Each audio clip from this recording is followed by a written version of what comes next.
Bienvenidos a Corazón Churiurdin.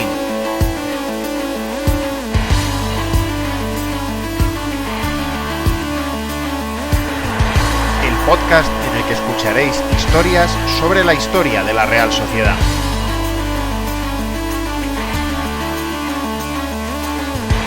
Soy Juan Rodríguez Millán. Arrancamos.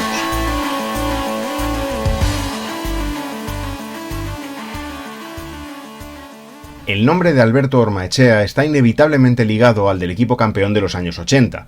Fue su entrenador, su espíritu, su guía futbolístico y un hombre humilde que siempre vivió un poco en la sombra, a pesar de su capital importancia en la historia de la Real. Quizás se entiende de la misma manera que esté un poco más olvidado que fue uno de los héroes de Puerto Llano, del ascenso que se produjo allí en 1967, o que jugó hasta 280 partidos con la camiseta Churiurdin.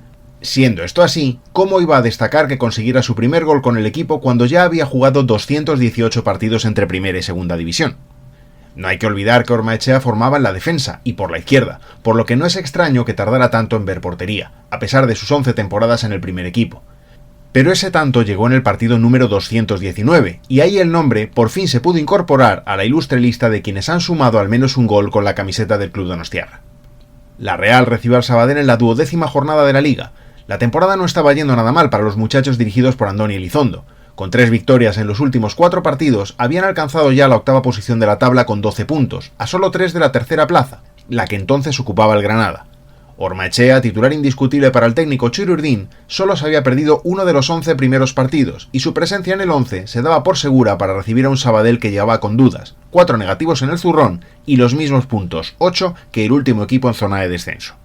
Elizondo tenía la intención de sacar a los 11 mismos futbolistas que habían superado a Las Palmas por 0-1 en la jornada anterior, y solo barajaba introducir a Silvestre si veía el césped de Atocha algo seco. Pero no fue el caso, y de hecho las crónicas de la época dicen que en algunas zonas del campo podía verse incluso un poco de hielo, así que Silvestre tuvo que esperar hasta la segunda parte para entrar en juego y fue Gaztelu el que jugó en punta, para disgusto de parte de la parroquia Churiurdin, que no dudó en pedir al suplente en cuanto el buen inicio de partido de la Real se fue diluyendo. Ormaechea, como era esperado, formó en la defensa por delante de Esnaola y junto a Gorriti y Martínez, aunque Santamaría también se incrustaba en la línea de retaguardia con frecuencia. Y Ormaechea fue el primer protagonista del encuentro por el gol que anotó. Gol curioso, porque no fue precisamente un tanto demasiado limpio. Corría el minuto 7 del partido cuando Boronat se internó por la banda izquierda y puso el balón en el área buscando a Gaztelu. Este no llegó y el portero del Sabadell, Martínez, despejó la pelota, que cayó a los pies de Ormaechea.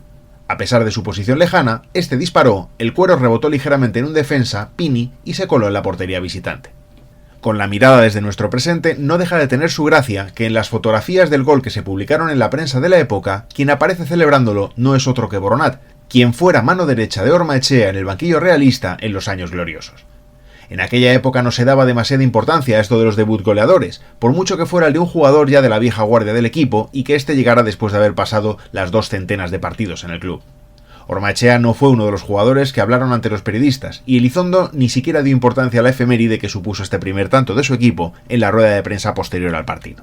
Pero fue el primero, aunque no el decisivo de un partido, que fue malo y que se tuvo que resolver en la segunda parte.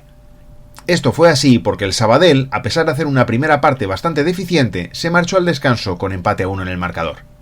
En el minuto 34, Marañón enganchó un sensacional disparo al que Esnaola no pudo llegar, a pesar de que su salto bien hubiera merecido que detuviera el balón.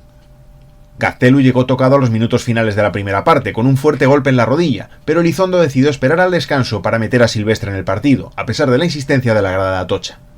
Cuando el público empezó a pedirlo, yo ya tenía pensado sacarle en el segundo tiempo. El hacerlo en la primera parte faltando un cuarto de hora no resultaba efectivo, ya que no daba tiempo siquiera a su calentamiento e incluso podía ser desmoralizador para el sustituido, explicó.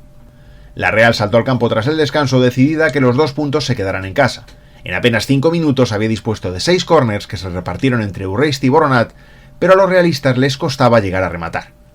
Por eso fue importante que el 2-1, que al final fue definitivo, llegara pronto, en el minuto 58 de partido. Su autor, Arzac, resolviendo un barullo en el área en el que primero Silvestre y después Boronat intentaron sin éxito que el balón acabara en la portería del Sabadell. Pocos problemas planteó el equipo catalán y Marañón, su mejor jugador, se encontró con un buen marcaje de Mendiluce que redujo al mínimo sus opciones de puntuar en Atocha. Victoria justa, por tanto, para la Real, con la mala noticia de la ya mencionada lesión de Gaztelu y la de Arzac, que acabó con la nariz rota tras un encontronazo. Aunque el resultado fue corto, incluso no jugando bien hemos merecido más goles, sentenciaba Elizondo, que se mostraba convencido de que con esta buena racha la Real se metía en la pelea por la clasificación para competiciones europeas por primera vez en su historia. Pasiguito, entrenador del Sabadell, no puso excusas y aceptó la derrota con deportividad. Considero normal el resultado, la Real ha dominado más y ha tenido más ocasiones de marcar, explicó. Los acontecimientos del partido hicieron que el gol de Ormaechea no destacara tanto, pero fue el primero que marcó con la camiseta de la Real, el primero de los dos que hizo. Pero la del siguiente tanto es otra historia.